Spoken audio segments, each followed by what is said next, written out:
തീർച്ചയായിട്ടും ഇടതുപക്ഷമല്ലാതെ ലെഫ്റ്റ് അല്ലാതെ ഒരു ഓപ്ഷൻ ഈ തെരഞ്ഞെടുപ്പിൽ ഇല്ല എന്നുള്ളതാണ് എൻ്റെ അഭിപ്രായം. കാരണം ഇത് ഏറ്റവും പ്രധാനപ്പെട്ട 4 കാര്യമാണ് ഞാൻ സൂചിപ്പിച്ചത് മിനിമം.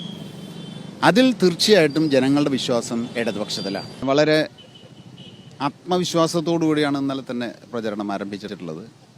ഇന്ന് ജനങ്ങളുടെ പ്രതികരണം ഒക്കെ കാണുമ്പോൾ വളരെ ആത്മവിശ്വാസം, വളരെ വലിയ ആത്മവിശ്വാസം ഉണ്ടാവുകയാണ്.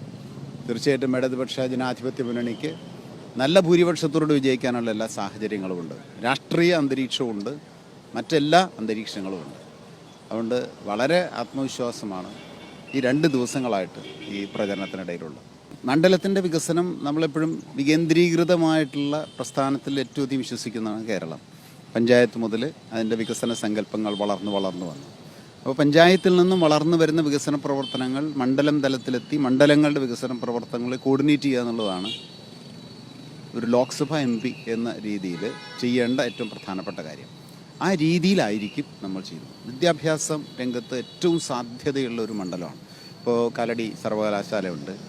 സംസ്ഥാന സർക്കാരാണെങ്കിൽ നവകേരളം എന്ന സങ്കല്പത്തിൽ ഒരു ജ്ഞാനസമൂഹം എന്ന ഒരു സങ്കല്പം മുന്നോട്ട് വച്ചിട്ടുണ്ട്. ആ ജ്ഞാനസമൂഹ സങ്കല്പം ഏറ്റവും അർത്ഥവത്താക്കാൻ പറ്റുന്നൊരു മണ്ഡലമാണ് ചാലക്കുടി മണ്ഡലം. വിദ്യാഭ്യാസ രംഗത്ത് അനന്തമായ സാധ്യതകളുണ്ട്.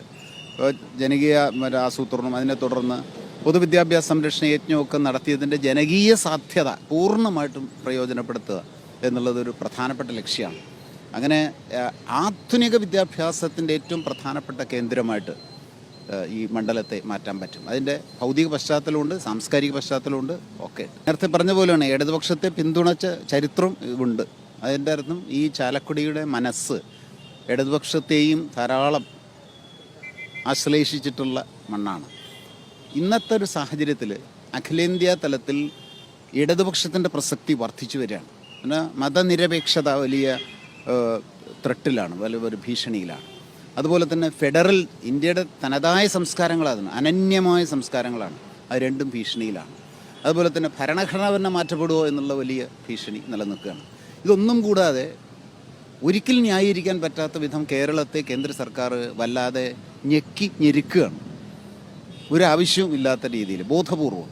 അപ്പം ഇങ്ങനെ പ്രധാനപ്പെട്ട 3 കാര്യങ്ങൾ വെച്ച് നോക്കുമ്പോൾ തീർച്ചയായിട്ടും ഇടതുപക്ഷമല്ലാതെ ലെഫ്റ്റ് അല്ലാതെ ഒരു ഓപ്ഷൻ ഈ തെരഞ്ഞെടുപ്പിൽ ഇല്ല എന്നുള്ളതാണ് എൻ്റെ അഭിപ്രായം. കാരണം ഇത് ഏറ്റവും പ്രധാനപ്പെട്ട 4 കാര്യമാണ് ഞാൻ സൂചിപ്പിച്ചത് മിനിമം. അതിൽ തീർച്ചയായിട്ടും ജനങ്ങളുടെ വിശ്വാസം ഇടതുപക്ഷത്തിലാണ്. എപ്പോഴും ഒരു തെരഞ്ഞെടുപ്പിൽ ഏറ്റവും പ്രധാനപ്പെട്ട ആശയങ്ങൾ, അതിൻ്റെ സാന്ദ്രമായ ആശയങ്ങളെ സൂക്ഷ്മതയിൽ ആശയമായിട്ട് നിൽക്കുക. ആ തെരഞ്ഞെടുപ്പ് കയറി വരുന്തോറും അതാണ് പൊന്തി വരിക. അപ്പോൾ തീർച്ചയായിട്ടും അത് ഈ തെരഞ്ഞെടുപ്പിൽ ഏറ്റവും പ്രധാനപ്പെട്ട ഈ ഘടകങ്ങളായിട്ട് വരും.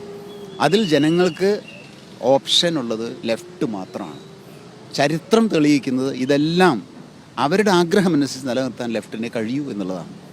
ആ തിരിച്ചറിവിലൂടെ തീർച്ചയായിട്ടും ചാലക്കുടി മാത്രമല്ല കേരളത്തിലെ എല്ലാ ലോക്സഭാ മണ്ഡലങ്ങളിലും ഇടതുപക്ഷത്തിനെ ജനങ്ങൾ പിന്തുണയ്ക്കും. തുടർന്നുള്ള പ്രചാരണം ഓരോ ദിവസവും ഒരു നിമിഷം കളയാതെ പൂർണ്ണമായിട്ടും ജനങ്ങളിലെത്തുക എന്നുള്ളത് തന്നെയാണ് പ്രചരണത്തിൻ്റെ പ്രധാനപ്പെട്ട ആശയം. അത് ഓരോ ദിവസത്തെയും പരിപാടികളായിട്ട് തയ്യാറാക്കി കഴിഞ്ഞിട്ടുണ്ട്.